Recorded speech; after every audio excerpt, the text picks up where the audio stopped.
Nehru cautioned that it would be injurious to the interests of the country to provide for a weak central authority which would be incapable of ensuring peace, of coordinating vital matters of common concern, and of speaking effectively for the whole country in the international sphere. Other prominent members of the assembly also demanded a strong union government necessary for India's survival and political stability, given its vast diversity based on religion, language, caste, and ethnicity. It is incorrect, however, to conclude that India's constitutional structure is entirely tilted towards empowering the union government over the states. There exist some highly crucial federal features in the Indian Constitution. Dr. B.R. Ambedkar assured the Constituent Assembly the Constitution is a federal constitution. The Union is not a league of states, nor is the states the agencies of the Union, deriving powers from it. Both the Union and the states are created by the Constitution. Both derive their respective authority from the Constitution, unquote. To govern such a diverse polity, a structure of asymmetrical federalism was adopted. And to discuss this very, very important topic today, that is the federalism challenge and response, we have a very elite, knowledgeable experts in this field, our panelists today. And I would like to invite my first panelist guest. He is Dr. C.V. Anand Bose, IAS. Dr. C.V. Anand Bose, IAS is one-man expert commission on labor to prepare an action plan for the welfare and development of the workforce in the context of COVID-19. He is also the principal advisor, Government of India Heritage Project. He was former head of Disaster Management, Government of India, and Central Draft Relief Commissioner, Government of India. He was the Vice Chancellor of National Museum, University of Delhi. He has authored 40 books in English, Malayalam, and Hindi, including novels, short stories, and essays. 4 of his books have become bestsellers. 4 books on Vastu and architecture and 1 book on housing received prestigious the Sharjah International Book Fair Award. Dr. Bose is an housing expert, innovator, writer, orator, and visionary. The path-breaking institutions set up by him, such as Nimriti Kendra, Building Center, District Tourism Council, and Habitat Alliance, have been replicated at the state, national, and global level. He was the head of the prestigious Supreme Court Committee on the Treasures of Sri Padmavaswamy Temple. Dr. Bose addressed United Nations General Assembly and specialized sessions 5 times on various international issues. Dr. Bose is a recipient of 31 national and international awards, including United Nations Global Best Practice Award. He also received prestigious Jawaharlal Nehru Fellowship. Kerala government termed him Lord of Ideas. Former Prime Minister Mr. Manmohan Singh called him inspired civil servant, and our Honorable Prime Minister Mr. Modi called him Man of Ideas. Welcome, Dr. C.V. Anand Bose, on our show. Dr. Bose, you being such a senior bureaucrat, as well as you are still with the government as a advisor, as well as you are heading one-man expert commission. And you have seen the federalism very closely from both the sides, from the union government side, as well as from the state government side. So now we would like to know from you, your views on the federalism challenge and response. Dr. C.V. Anand Bose, please. Thank you, Mr. Goel. The Canadian statesman Lester B. Pearson once said, "It is easy to frame a constitution, but difficult to make it work." And that applies to all constitutions in the world. India has a constitution which is drafted very carefully and which is considered to be one of the best in the world. But again, the problem of making it work manifests itself in different guises over the years, even now.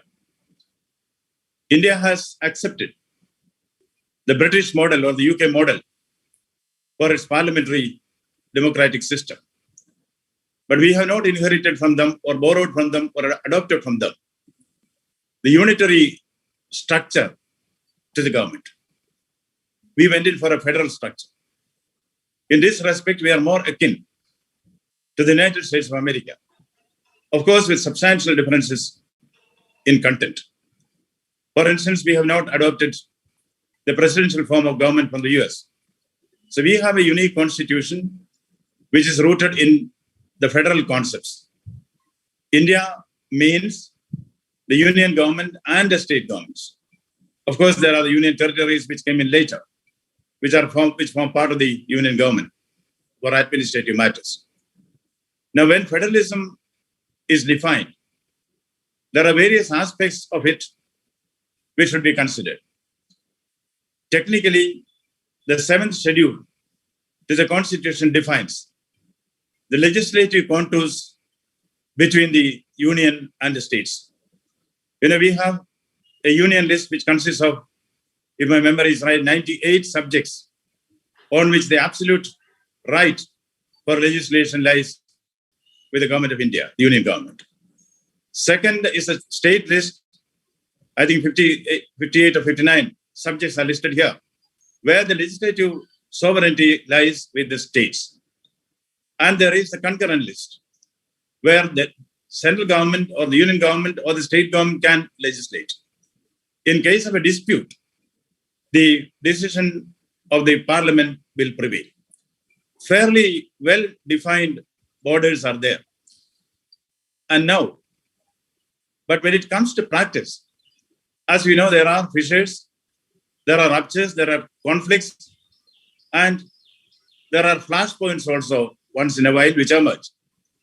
This is part of democracy because we are an evolving democracy. Changes may come. But even about the definition of federalism, the Supreme Court itself has expressed differing views. I think in the 60s, in the case of Bengal versus Union of India, the Supreme Court took the stand that India is not federal in nature. But this was changed by the 9-member judge in the S.R. Bommai versus Union of India later in the 80s. There it is clearly stated that federalism forms the basic structure of the Constitution of India, which cannot be altered. There we stand. Then why this conflict once in a while? Conflicts are there in the legislative field. There are areas where the states have protested that the central government, the parliament has legislated on matters which are not entirely within its purview. There are also instances where the decisions taken or legislations made on the subjects in the concurrent list are also meant to be or described as transgressions into the territory of the states. The turf war is always there. But as we know, whenever there is a conflict like this, there is a doctrine of pith and substance. It either legislation analyzes pith and substance, whether it falls within the union interest or whether it falls within the area of the states. So there are built-in checks and balances to run the country as a truly federal nation. But the conflict arises basically in the matter of devaluation of finances, as you know. And of course, our learned, distinguished civil servant, Sir Sukumar Uman is there. I think he will dwell more at length on this. So the basic crux of it is sharing the resources, sharing the finances. That is where all the heat, the sound and fury which arises in politics, there are certain set patterns and institutions which govern the devolution of financial resources between the union and the center. The major instrument is the Finance Commission. It's a recommendations. As you know, the total revenue, only 41% is shared to the states. For that also, there are some formula. It also depends on the state domestic product. If the state is not economically well, like for instance, Kerala, if it does not have a good manufacturing industry, if the state domestic product is less, it does not get more share, even as per the Finance Commission's recommendations. This applies to all the states together, but those states who feel they are more sinning and sinning will certainly protest. And like Oliver Twist, they want more. Every state wants more of finances. Now, there are also certain other areas where the center gives finances to the states, not whimsically. There are the centrally sponsored schemes. It can be 100% centrally sponsored, 50%, 75%, 25%. But the state also has to come in with matching assistance. When they fail to do that, they don't get the central assistance. That is another area of conflict. Even if the states have provided for matching assistance for the centrally sponsored schemes, unless they give utilization certificate for the amount or tranche which is already released, they will not get it. But these are all misrepresented. In politics, nothing is black and white. There are shades of gray. In center-state relations, especially in defining federalism, more than that, in working out federalism, this kind of issues always come up. Now, to be specific, one of the major bonds of contentions is that the center is bound to compensate for the states for the heavy loss in GST. But now, because of pandemic, this loss has come, and central government is taking the stand that it is an act of God, that they cannot compensate the entire loss which has been made on account of pandemic. And of course, there are other areas where finances can be shared. Special packages are given to certain states. This is, of course, done a bit on political considerations, not entirely on political considerations. So on the legal side, on the legislative side, on the financial side, there are conflicts which arise. Another area of conflict is the governors. You said today is a day of the, abuse against elders. Yes. That is applicable to all the governors. Some of the elders abuse, some of the elders are abused. And we see this conflict is a recurring conflict. Now, in Maharashtra, yes. In Maharashtra, when Uddhav Thackeray wanted to be nominated to the Legislative Council, without it, he cannot continue as Chief Minister. Either he has to get elected or get nominated. The governor did not do it so easily. Then the Chief Minister had to seek the help of the Prime Minister. Issue is sorted out. What happened in Rajasthan? The governor's position. When Goel had a problem with Sachin and he was about to lose his career, he did not get the support, or so he thinks, of the governor. Then this is what happened in Madhya Pradesh. In Madhya Pradesh also this happened. The governor took a tough stand. Finally, the Chief Minister had to resign. A new Chief Minister had to be sworn in. There are so many instances we start up. Perhaps the first is a major instance of the governor-state government conflict came from Dharamvira's case in West Bengal. I do not want to narrate it. And another thing is the whimsical dismissal of state governments. During Nehru's time, 6 or 7 times, state government, duly elected state governments were dismissed. The first victim was a duly elected communist government of the world, that is EMS Namboodiripat's communist government, which came into power in Kerala. They were dismissed. Indira Gandhi used to dismiss governments right, left, front and behind. This is an area of conflict. Now, what you see, there are some chief ministers who take up the cudgel against the central government by fighting against the governor. This happens in West Bengal. The running battle is going on. In Kerala also it was there. But I think both the governor and the chief minister, being seasoned politicians, they seem to have arrived at some working relation, because recently there was a tweet by the chief minister complimenting the prime minister for the change in the COVID vaccination policy. I do not want to dwell at length on that, but we are an evolving democracy. So far as the center-state relations are concerned, there have many committees, including the Rajamanar committee, the Sachar committee. So many committees have come with recommendations.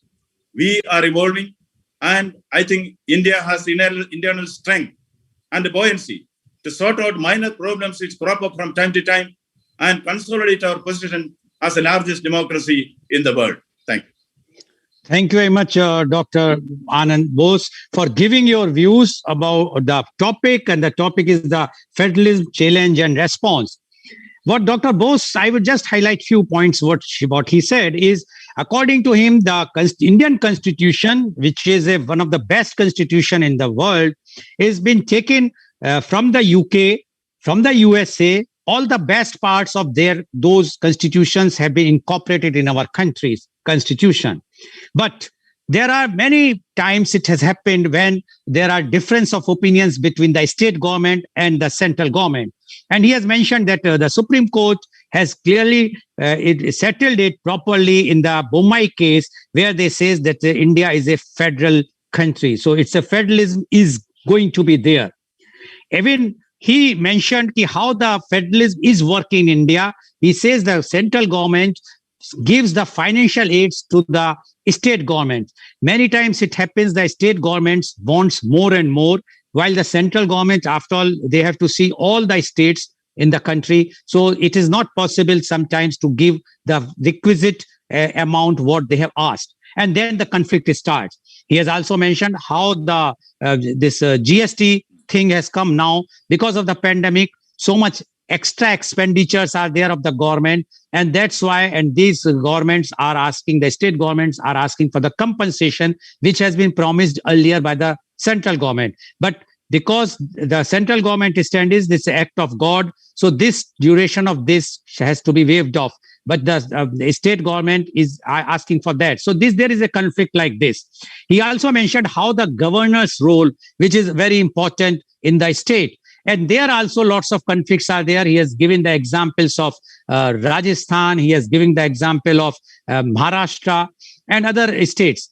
And he is still right now the conflicts are on in Kerala as well as in West Bengal. So he says these types of conflicts are always there and going to be there, but it is like a family where their conflicts comes and it always been resolved.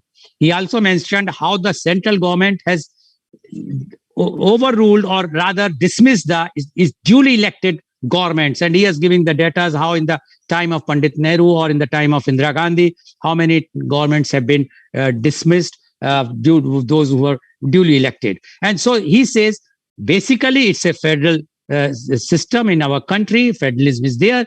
There are hiccups, there are difference of opinions, but the beauty of our country is we always resolve them after discussion, after some here and there, but we always try to resolve, and it always be resolved.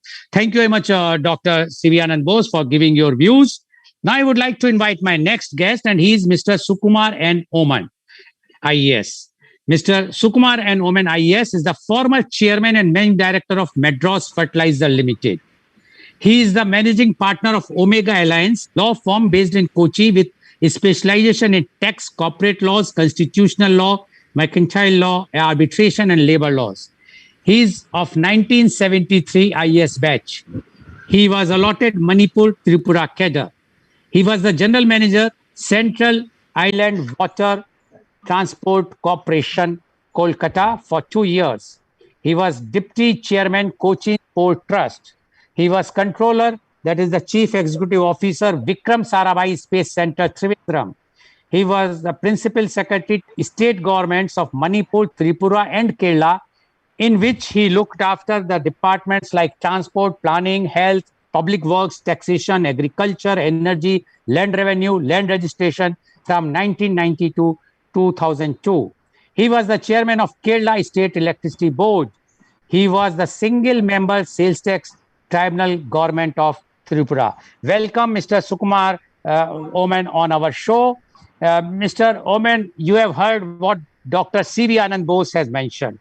Now, we would like to know your views on the federalism, challenges, and response. Dr. Sukumar and Oman, please. Thank you very much, Mr. Goel. I fully agree with my esteemed colleague, Ananda Bose. The Indian Constitution is perhaps one of the best constitutions. It was drafted by luminaries covering a wide spectrum. He also mentioned that there are difficulties. I would put the main difficulty as the lack of commitment on the part of people to see that this constitution should work as it was drafted. I would therefore like to take, as being a former civil servant and now as a practicing advocate, through some of the provisions of the constitution and the irritants that have surfaced. The preamble says, "We the people." That means every citizen of India under Article 5 of the Constitution, not only those who were citizens in 1950, who are citizens born after 1950, and who will be citizens hereafter, all of us bind ourselves to an oath that we owe allegiance to the Constitution. This legal fiction exists. No Indian citizen has an option to say, I will not owe allegiance to the Constitution. The preamble also says that it is a democratic form of governance. In other words, we accept a federal form of government, the government in the center and the government in the states, that these governments reflect the will of the people. Article 1 says, and that is the article which defines the federal concept, it says this is a union of states. It's not a federation. When we say it is a union, the states have voluntarily become parties in this federal form of government.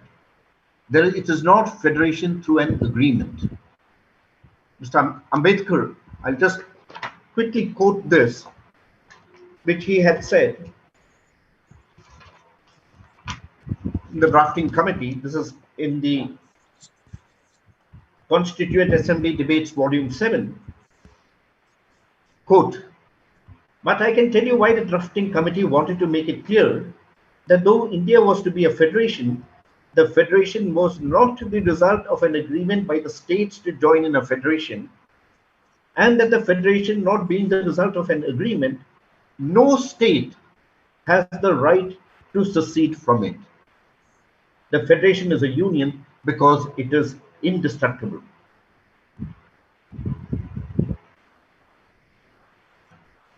No political party can advocate secession. That would be treason and a criminal offense. Article 53 says that the executive powers of the Union are exercised through the President. Now, the executive, it simply means the residue of governmental functions that are not either legislative or judicial. And this is an area of conflict. The corpus of authority, when you say the executive power is through the President, we must understand that the corpus of authority to govern, that rests in the elected government. And governance means determination of policy, execution of policy. An irritant in this matter is judicial activism.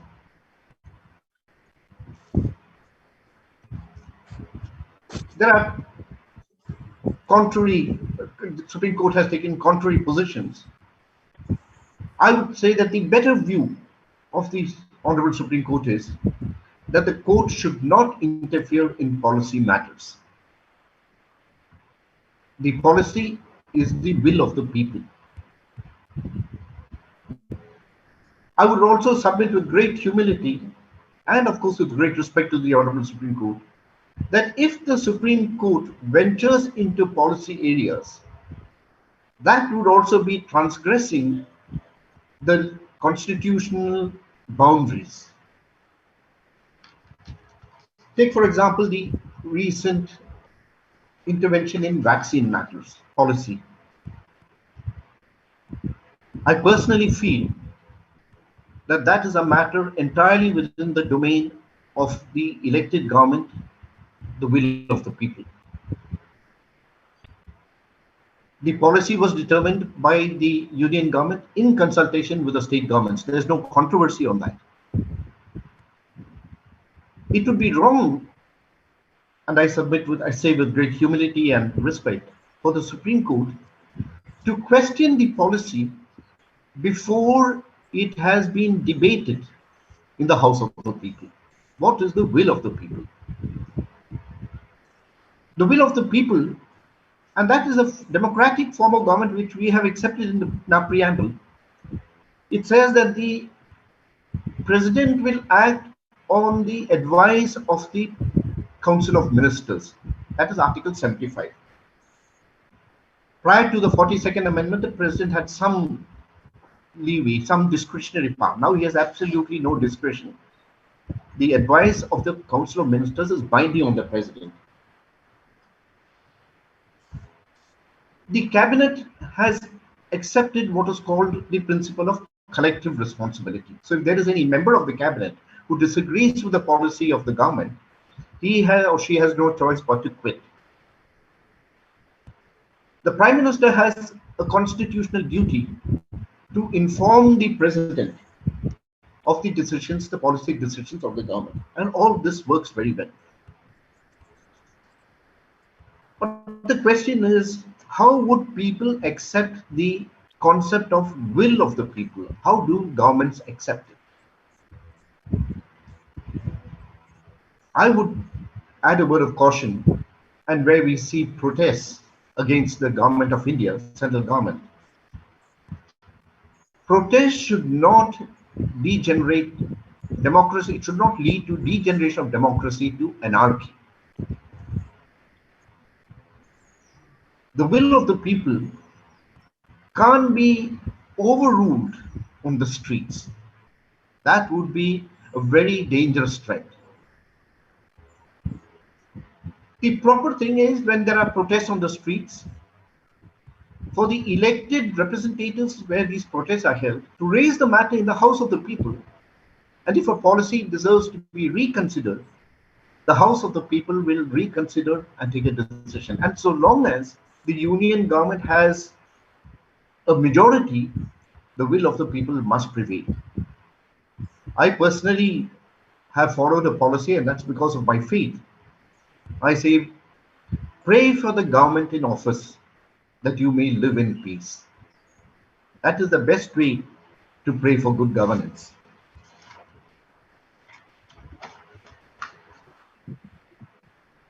Another matter, on to use a current illustration, judicial intervention should not be treated as an oxygen concentrator to revive will of the people or to awake a government. I think the public representatives are quite conscious, even in these days of pandemic, the seriousness and how they should react. The business of government is also regulated under the Constitution. You have Article 77, the privileges of the House under Article 105, that the court cannot look into the proceedings of the House in Article 122. Then comes the role of the Supreme Court. My esteemed colleague Anand Bose and even the chairman, Mr. Goel, you said about the division of powers and legislative powers. There are a number of cases where there has been conflict on the legislative powers. In such a situation, it is the Supreme Court that acts as an umpire as to what is the meaning of a particular entry under the 7th schedule. What are the powers? And the Supreme Court has the duty to define these powers so that one authority does not encroach into the domain of another authority. The principles by which the entries are interpreted are now very well settled, and there is stability in judicial precedents. My friend mentioned about the GST and the 101st Amendment Act and the compensation. I think all state governments, and we must understand that the 101st Amendment was passed by Parliament, and the GST Council is a mechanism where decisions are taken unanimously. It's not a majority decision that prevails. And when the question of compensation to states arose, this was a concession which was granted by the central government to the states, that whatever loss they thought, whatever revenue they thought they would lose by switching over from VAT and service tax from the earlier regime to GST, that would be compensated through a compensation formula, and there was a compensation act which came into force along with the GST Act. I had the privilege of arguing a case before the Honorable High Court, which is now under appeal, where we've challenged certain provisions of the GST Act. And in the course of scrutiny of the revenues of the Kerala government, we presented before the Supreme Court, before the Honorable High Court, that the compensation that the government of Kerala had received from 2017-18, and the formula was the loss of revenue from 2014. The compensation that the state government had received or would receive far exceeded the revenue that they were collecting in normal course under the erstwhile tax regime. I would say it is not totally fair to criticize the government that because of compensation, the state's revenue has suffered a loss. There is another anomaly which I must mention. While the states are implementing the GST, they are also implementing the erstwhile laws. And this is the contradiction that we pointed out in the GST Act. So in one sense, the state governments are realizing revenue from the erstwhile acts and also realizing revenue through the GST and claiming compensation. I think the states are, to put it very crudely, fleecing the traders. Since the matter is before the division bench, I don't want to say anything further than this, but they are getting benefit which is not truly legitimate. The compensation is due to them, but right now I think the revenue is adequate. Everybody would like more revenue. And if you want the constitution to work, my colleague mentioned about the distribution of revenue. That is also covered in the constitution. There are provisions under the constitution how the revenues of the center would be distributed among the states. And there is a formula. And that formula is not a decision taken by a political executive, but a decision taken by a finance commission of experts. And all the states accept the constitutionality of the finance commission. Now, what is really required? Commitment on the part of the people, commitment on the part of the executive, commitment on the part of the legislature, and commitment also on the part of the judiciary that this excellent constitution should be allowed to work in the spirit in which it was drafted. Thank you very much, sir. Thank you. Thank you very much, Mr. Sukumar Oman, for giving your very, very detailed views about the federalism. I would like to highlight few things, although he has given all the details. But what he says, that the constitution should work. We have made this constitution is one of the best constitution in the world, but we must all, whether the state government or the central government, should see to it that it should work. And he says that India is a federal country, but it is basically a union of states. The states have joined the union. There is no formal agreement to join the federalism. He also mentioned about the judicial activism, and he has quoted 2-3 cases, and the recent cases, one was about the vaccine. He says the judiciary should understand that wherever is a policy matter, it is in the domain of the legislature, not in the domain of the judiciary. So, but he says that judiciary has overreached and shown the activism, and they have taken that matter about the vaccine. Similarly, he mentioned about the oxygen concentrator. So all those things, he says this is a policy matters which has been taken by the duly appointed, democratically appointed government, elected government, and they are supposed to take the decisions, not the judiciary should try not to interfere in these things. He mentioned about the protest. He says protests are allowed in any of the democracy, but the protest should not be to convert the democracy to anarchy. Protest are, if you want to protest, you can protest democratically, but not to see that the government, duly elected government, you will be protesting in such a way that the democracy will convert into anarchy.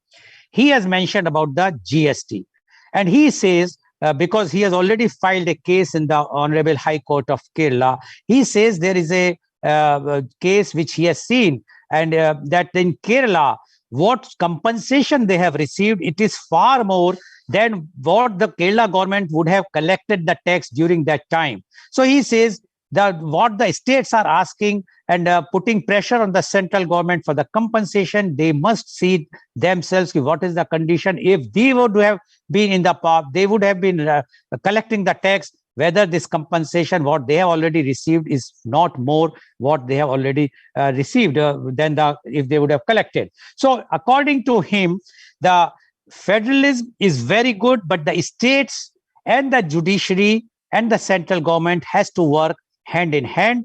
He says wherever we are trying to interfere in the other's domain, then the problem starts. Otherwise, this is the one of the best constitution made, and that's why it is one of the best federalism in the world. Thank you very much, Mr.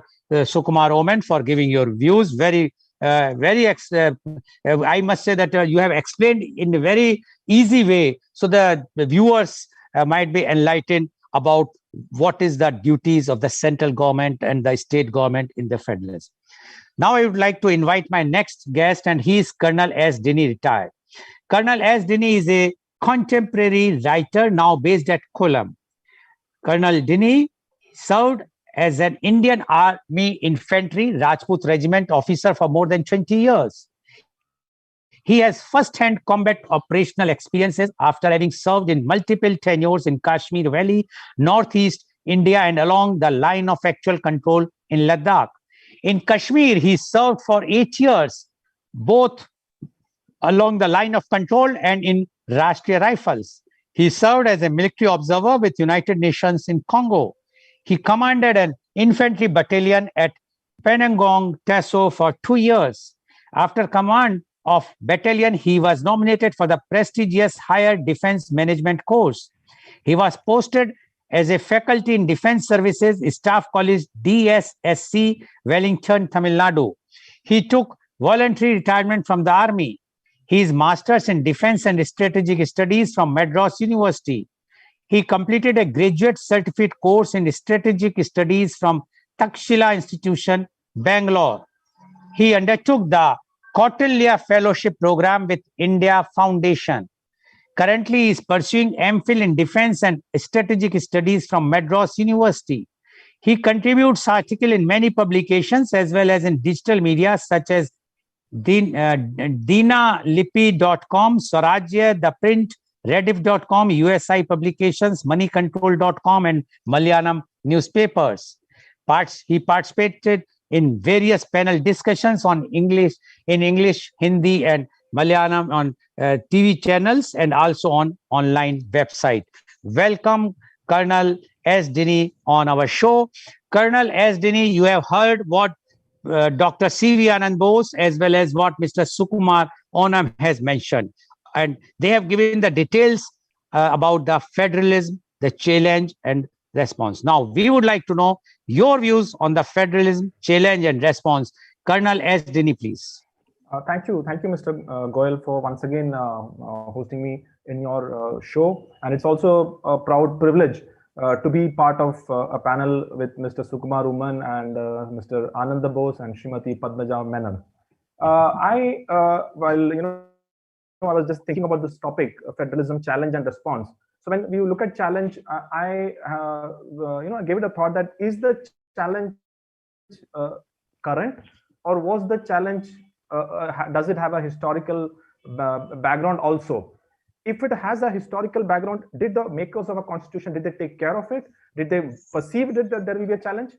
And if so, what all did they do? And also then, what was the aspect of response is what we will look at in the current scenario. Now, having said that, let me just make a quick comment that the federal system or federalism as far as India is concerned is not a classical federalism. As Mr. Oman also rightly mentioned that it is in Article 1, it says that India, that is Bharat, shall be a union of states. And it is a product of coming together of states to form the Federal Union of India rather than a conversion of unitary system into a federal system. What I'm trying to say is that when the Union of India was formed, it was many units coming together to form one unit.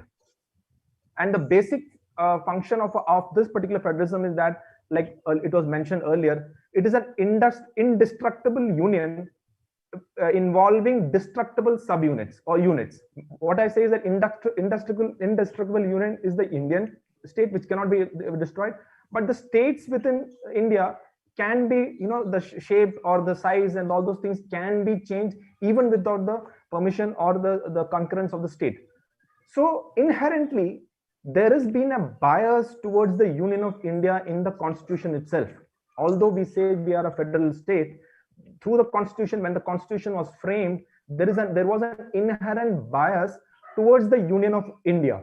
That is what we must understand, that bias was always there. And why it was always there was that the makers of a constitution knew that if the Indian state has to remain together, then a strong central government is a matter of absolute necessity. This was also during once we go through the discussions in the Constituent Assembly. It's very clear that even like people like Pandit Nehru, Dr. Ambedkar, everybody believed that a strong central union government is absolute necessary for the integrity of India. So that was the first basis. So we must understand this, because at times in today's scenario, many of the people think that federalism means both state and central government are together or almost on the equal platform. No, you actually cannot compare both. Both have got a different role to play. Both have their charter well defined in the constitution. However, there is an inherent bias of the Union of India, which is higher than the state government. I can give you many more examples. Examples are like the framing of it is one constitution, one nation. The states do not have any other constitution. Then you have the resource allocation. The resource allocation, as was mentioned by both the previous speakers, lies with the primary responsibility of the central government or union government. Then you have the issue of, as I mentioned, the redrawing or drawing of the state boundaries is the responsibility of the Union of India. So even without the concurrence of the state, a state can be formed, as was seen in the recent Telangana state which was formed. So what I'm trying to say is that this fact, we must understand that we are a quasi-federalism. We are not a classical federalism. We are what I will call as a holding together federalism. We are more of a federal state which wants to hold together the state, and within that, the constitution has brilliantly given everybody their own tasks and such like things. Now, as I mentioned earlier, that when I look at the challenges and what we see today, a historical perspective will be, in the right spirit to understand that this particular thing is not what is, currently what we are seeing. It has always been there. This tussle between central and state, this tussle between judiciary and all those things. And the brilliant part was the makers of our constitution had visualized this, and that is how this constitution still holds in whatever form it is. Now, I'll just quickly go through how this federalism has, from 1947 till date, how it has shifted in various stages, which will put things in perspective, and then we'll understand that, okay, this was not something which is happening, just about post 2014 or something like that. Let's go to the first phase. The first phase from 1947 to 1967. I call it, many of the scholars also call it the one-party federalism. We all know that the Indian National Congress was the most dominant party in that, with Pandit Nehru being at the helm of affairs, and lot of Congress leaders at the state level also were, held in high esteem in their own right. So what happened was at the state level there were leaders, at the national level there was Pandit Nehru. So there was a fair bit of state and union coexistence was there, and overall it was one-party federalism which was there. However, in the same period there were also demand for certain states based on languages. So that language demand also was there. So there was an initial reluctance that there should not be any state based on language. But however, slowly but steadily, because of growing demand, as the state leaders were also of prominent nature, that demand was given. And same for one language, that there was resentment on one language being imposed on the state. Like, for example, there was a lot of backlash on Hindi being given importance in a state like Tamil Nadu and all. But then still it survived, and that entire phase, from what I call 1947 to 1967, that the one-party federalism state continued. And 67, we know that the Indian National Congress suffered the reverses, And that brought about the start of the second phase from 1968 to 1989, which we can call it as the expressive federalism. What happened during this particular period was that there was a political challenge to the Indian National Congress, and there were strong regional forces which now had come into prominence. So what happened? There is again that tussle which is there, and the regional forces started expressing themselves more. And during the same period, we also saw excessive use of Article 356 to remove the states which were ruled during at that particular point of time.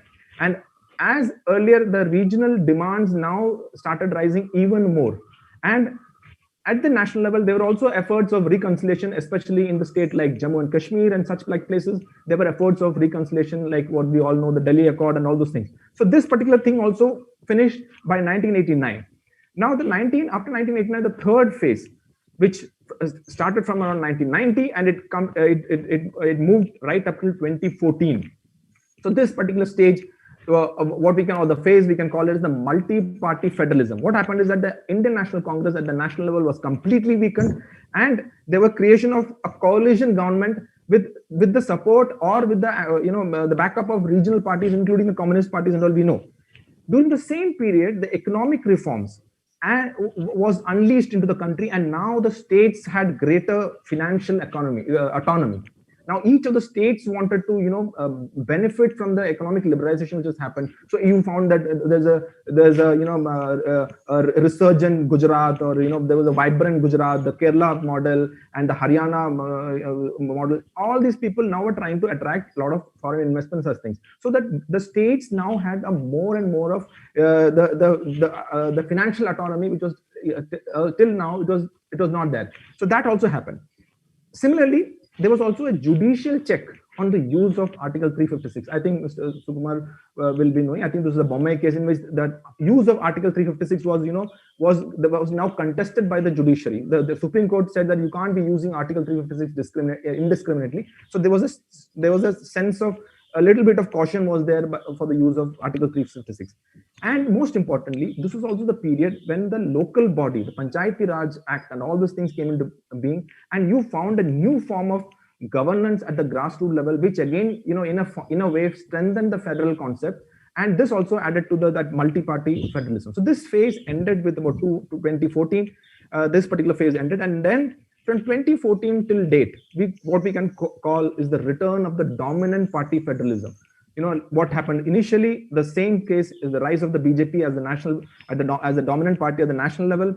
And although Mr. Modi, who was himself who was a chief minister and who believes in the concept of the cooperative federalism, and that is why he created the Niti Aayog, the GST Council. Of course, the GST Council and all those things, there are a lot of debates still happening, how much of revenues and what all, which Mr. Woman also was mentioning too. So all those things are happening, but this is the period in which there is a party which is dominant at the national level. Also, what we see is there is a rise of regional political parties and leaders who are dominating state politics. For example, Odisha, in Kerala, in Tamil Nadu now we see. So these parties are also now having a major say in their respective state politics.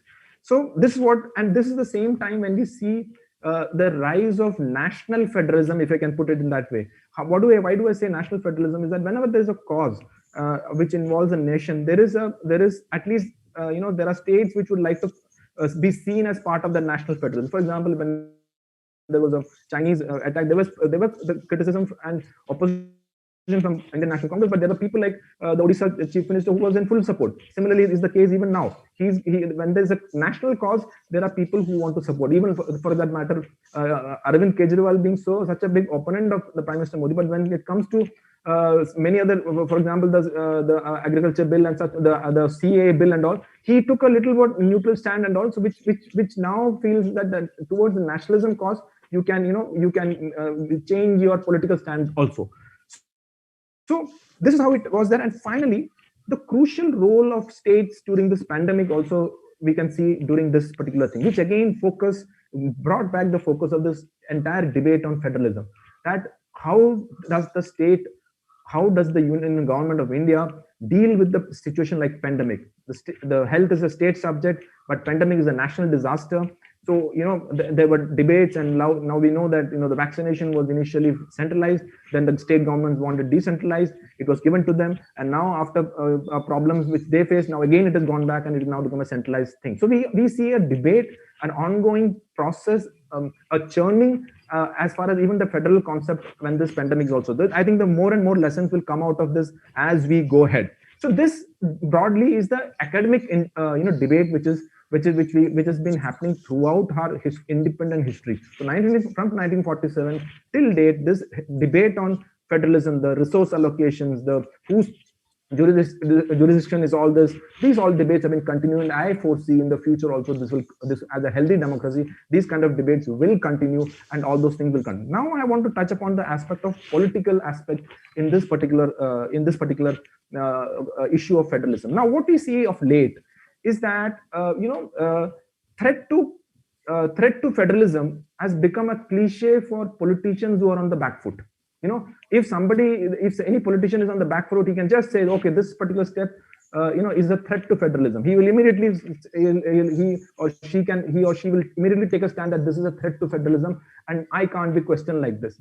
That's the first aspect. So we see an increasing number of cases post 2014 of these kind of things which are happening. Secondly, every law and order problem cannot be a constitutional problem. There are law and order problems. Now, for example, if in Kerala there is a gold smuggling issue, it is a law and order issue only. It's a thing which the law has to take its own course. Now that cannot be seen as a threat to federalism if the ED comes and does investigations. Similarly, Mamata Banerjee, if somebody, if a CBI goes and raids a particular place, that cannot be seen as a threat to the government of West Bengal. No, it is a particular thing of a particular case involving a particular individual. So now we see this huge number of, everything which is a law and order issue being seen as a constitutional issue. So that is another thing which is purely political in nature. But what concerns me immensely is the issue of national security. While our ancestors, when they framed the constitution, when they thought through it, and I think the national security was of paramount importance, based on which the integrity of our nation all depends on. That's why a lot of emphasis was given on the national security issue. But when in the current scenario, what we are seeing increasingly is just to satisfy their own, some of the political constituents, some of the leaders are taking up extreme views, which, in my opinion, can harm our nation in the long run. And that, I think, according to me, is the threat to federalism. I don't want to give any specific examples because it is a debate in itself. But there are many issues. Whether it is there are so many issues right in front of us which is there. But increasingly, the leaders, today's political leaders, feel that they can make a statement, they can make a protest, they can support some cause, some group of people who have an inherent, anti-India stand, and yet get away with either freedom of expression or, under federalism, this is my rule, this is my right. So this again is a political debate which is new in the current scenario. Finally, I'll just end that when we in India, there are about there are 6 conflicting pillars of federalism in India which we need to understand, and it has to be upheld at all times. Like what they say in Bhagavad Gita, that there are opposites. Always there are opposites, and that whosoever maintains the balance in that opposites is a person who will do who always reward. This 6 pillars of federalism is national integration, autonomy of states.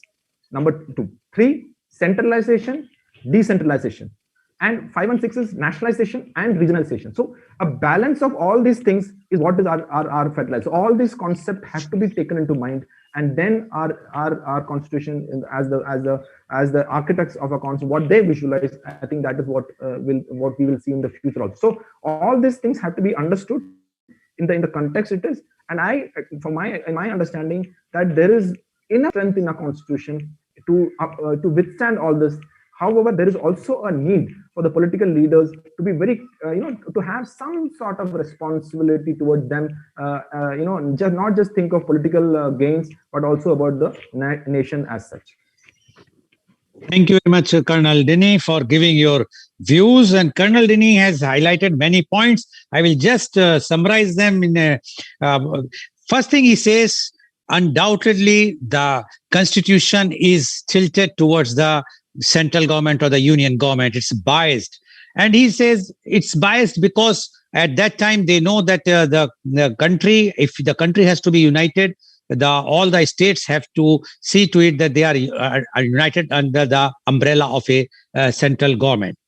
He also mentioned that as per our constitution, if we will study properly, the union government is having upper hand than the state government. So to say that the state government and the union governments are on the same foot, no, it's not like this. According to Colonel Denny, the union government's upper hand is always there as far as the federalism is concerned. And he has given the details about how the federalism started from 1947 onwards. And he says at the time of Nehru time, so many things have happened. Even he mentioned about the protest against the languages when everybody wanted the language to make the state according to the language, and a particular state should have a particular language. The Hindi protest against Hindi also was there.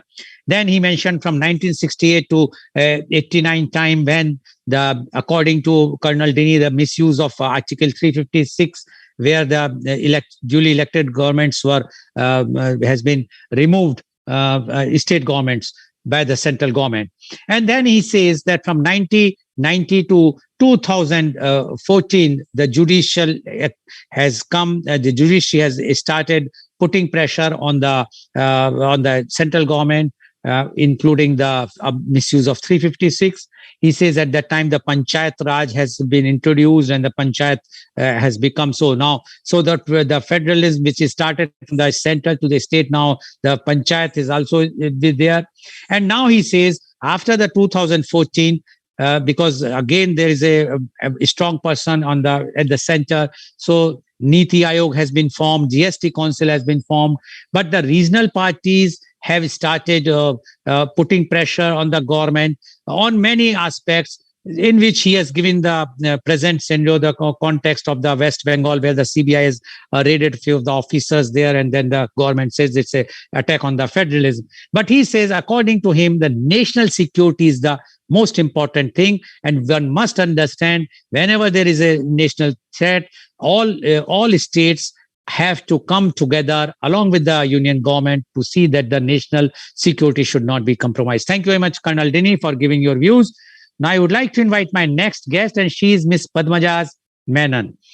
Miss Padmaja S. Menon is the managing trustee of Mitra Equal Opportunity Trust Cochin. Miss Padmaja was awarded the Best Woman Journalist of India in the year 1988 by Eve's Weekly of Times of India. She represented India in the World Seminar on Communication Without Words for Girls Guides held in Switzerland. She also won the President's Award in Girl Guiding. She was the Rotary International Group Study Exchange member to Tennessee in US. The Tennessee government honored her by awarding honorary citizenship. She was the inner wheel chairman of District 320. She anchors program for various channels. She is also the central government nominee on Kerala State Social Welfare Board. Welcome, Ms. Padmaja S. Menon on our show. Ms. Padmaja, you have heard what earlier guest, Dr. C.V. Anand Bose, Mr. Sukumar Omen, as well as Colonel Denny has spoken. Now, we would like to know from you the federalism challenges and response. Ms. Padmaja S. Menon, please. Please unmute. Yes. President Mr. Goel, panelists Mr. C.V. Ananda Bose IAS, Mr. Sukumar Omen IAS, Colonel S. Denny, good morning to you all. Let me try to explain what is federalism. In a federation system, as we know, there are two seats of power that are autonomous in their own spheres. And there are two kinds of federations. Holding together federation, as in India, Spain, Belgium, etc., where powers are shared between various constituent parts to accommodate the diversity in the whole entity. Here, the powers are generally tilted towards the central authority. Coming together federation as in USA, Australia, Switzerland, etc., where independent states come together to form a larger unit. Here, states enjoy more autonomy as compared to the holding together kind of federation. Though India is a federal system, it has a more tilt towards unitary system of government. It is sometimes considered a quasi-federal system as it has features of both a federal and unitary system. Article 1 of the Indian Constitution states that India, that is Bharat, shall be a union of states. The word federation is not mentioned in the Constitution. Elements of federalism were introduced into modern India by the Government of India Act of 1919, which separated powers between the center and the provincial legislatures. Main federal features of Indian Union are, we have government at two levels, center and states. Division of powers between center and states. There are three lists given in the 7th schedule of the Constitution, as speakers were saying before, which gives the subjects, each level has jurisdiction in Union list, which has 97 items, state list, which has 66 items, and concurrent list, which has 52 items. It has an independent judiciary with district courts, high courts at state level, and Supreme Court of India. All courts are subordinate to the Supreme Court. The basic structure of Constitution is indestructible as laid out by the judiciary. The Constitution is the supreme law of India. Let us take health as an example, which is very close to my heart because being a public person, I always work with the people and they are really bothered about the health aspect since it's very, very expensive. In private sector, especially in Kerala, it's very, very expensive and people are very upset the way the COVID disease has come up and it's costing them a lot of money, okay? Though health is under state list, COVID proved how dependent India's states are on center. Despite public health being a state subject, the central government is the key factor in designing health policies and programs. In January 2020, the high-level group or HLG formed for the health sector by the 15th Finance Commission has said that health must be transformed to the concurrent list of the Indian Constitution from the state list, since issues like medical education and family planning comes under concurrent list. So health should also be brought under concurrent list, the HLG reported. Here, I would like to say that some states have refused to accept central schemes in toto or otherwise according to the requirement. Pradhan Mantri Ayushman Bharat, which is one scheme which is appreciated by world over. It's got, if you are in the BPL category, a family with 4 members are given this treatment help of 5 lakh rupees per annum. Next year also they are entitled for that and they can take it in deferred treatments for different people. The Kerala government said no to that system and the central government, since they have the list of the ration card holders, they send directly to the ration card holders that you are eligible for this benefit and they can go to the nearby states of Tamil Nadu, Karnataka or Andhra Pradesh and avail treatments. But Kerala government said no. So after a lot of pressure by the central government and the public, then they accepted it just last year. So this is what is happening if some things are given in the state list, which is very important like the health issue. And the thing is that the central government comes out with many insurance schemes. For example, Pradhan Mantri Jeevan Suraksha Bima Yojana, in which people up to the age of 70 can be the beneficiary. This is supposed to be the largest such insurance scheme in the whole world, which is only 12 rupees for an insurance policy for a year. And then Suraksha Pradhan Mantri Jeevan Jyoti Bima Yojana, in which one has to pay only 330 rupees to get insured, and his nominee will get 2 lakhs once after his demise. So many things at the central level are happening. So it is better that these things are brought into the concurrent list, wherein the government, the state and the central has a unity together. So in a federal system, the state list, the concurrent list, and the national list, the central list, which has to work together, then only the people will get the ultimate benefit. Also, now we can see some things like the IAS officers. We have got 2 IAS officers in our panel, and also a colonel.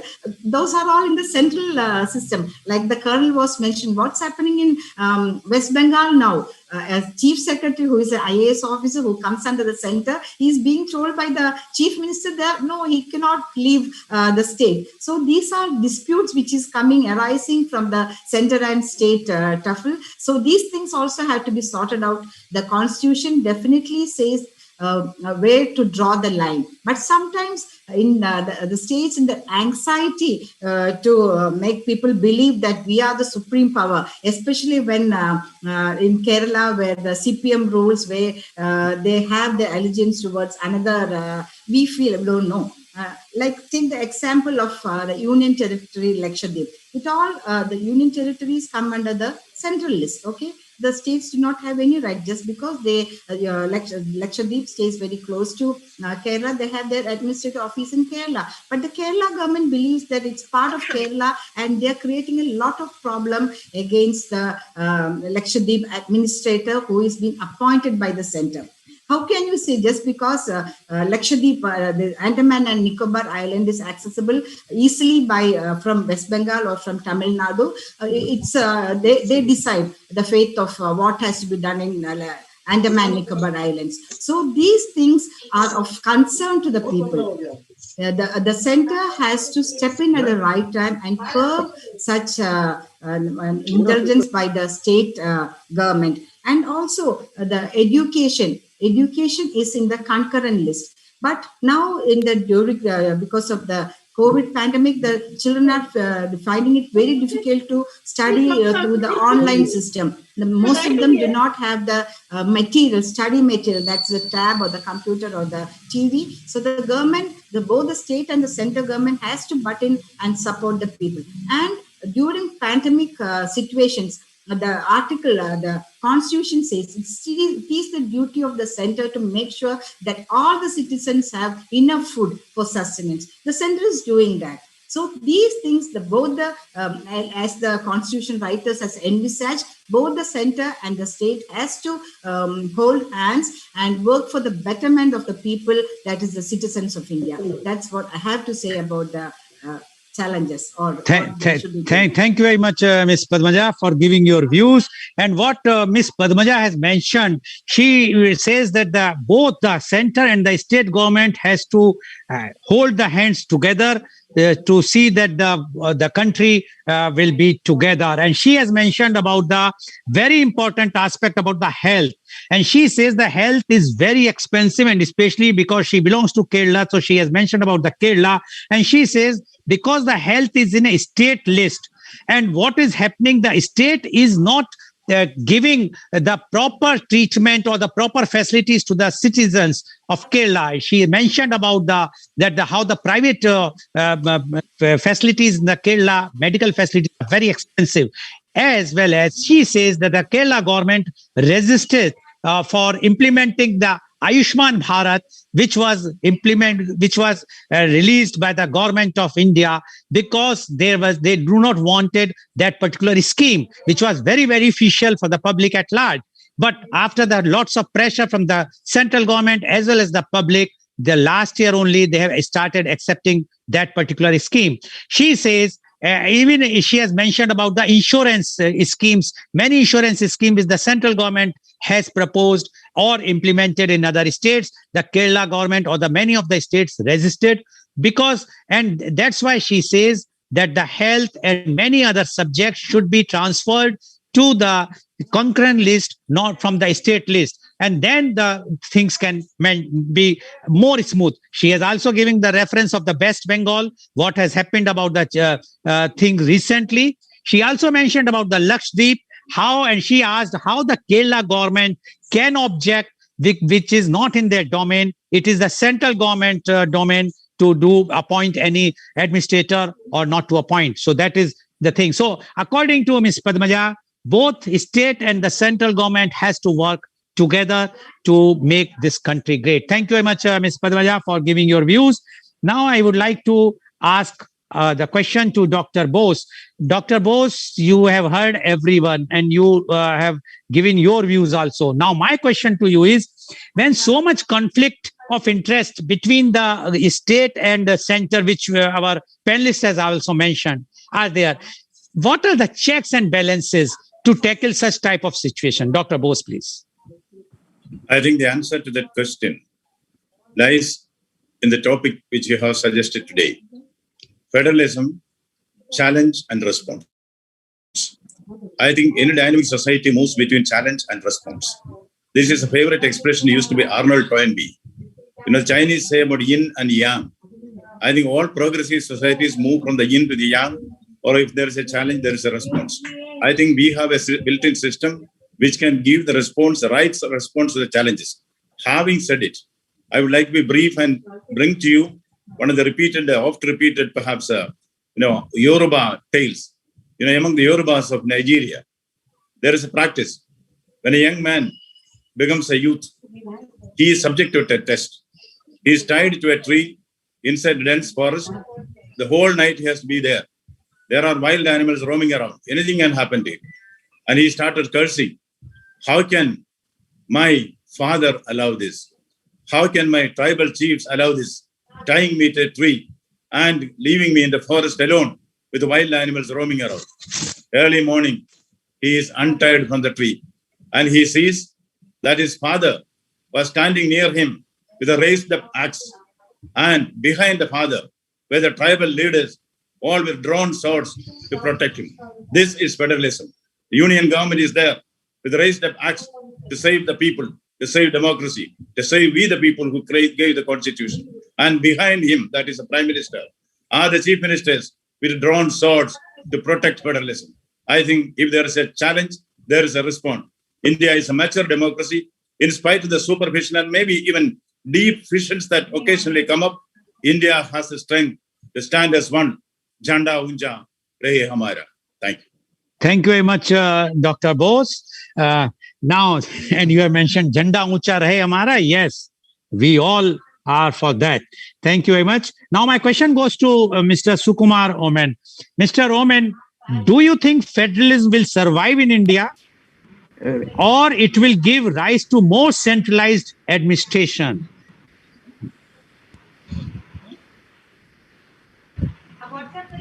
I don't see a contradiction between federalism and centralization.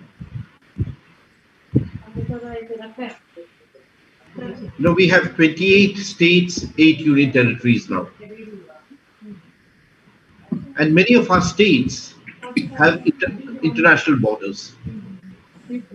The problems that the states face can be encountered firmly only by a strong government at the center. There should be no compromise on this matter, that we do need a strong central government. When we have a strong central government, the underlying philosophy is that we, the people, we want a strong central government. We don't want a weak government. We must be conscious of the problems that the country faces, and there must be a maturity which will force us to accept the need for a strong government. I do not subscribe to the view, and I think there would be many people who would endorse this. I do not subscribe to the view that agitation should continue indefinitely against the central government. Democracy, as I mentioned earlier, should not degenerate to anarchy. And democracy cannot be converted to a form of oligarchy. Democracy should be democracy. I will say strong, a centralized form of government as it exists in the Constitution, and the federal concept as it is in the constitution with the distribution of powers clearly defined and the role of the different organs of government clearly defined, that will prevail. It will continue. There's another interesting aspect. Mr. Dini mentioned about different phases of federalism. During the first phase of federalism, he mentioned up to 1967, the level of literacy in the country was pathetically low. Post 2014, level of literacy also has risen, which means if today the people vote a particular government, it's an informed choice. It's not a choice where people have been coerced or bribed. It's an informed choice, and that informed choice will prevail. Thank you. Okay, thank you very much, Mr. Oman. Now my question goes to Colonel Dini. Colonel Dini, do you think an amendment in the constitution is required to put all the people in place together without, so that there should be no handling of the politics between the state and the center? 1 minute, please. Absolutely. In fact, I can answer in one word: no. Yeah. Not required, because the issue is that the constitution is, as I mentioned earlier, and all my previous speaker also mentioned, the Indian constitution is good enough to withstand all kind of pressures. The only thing which I would like as an advice to the political leaders is what I call the PLDC, permissible limit of democratic churning. You know what Mr. Uman also mentioned. There is a permissible limit. We should not cross that, and our nation will be safe. Okay, thank you very much.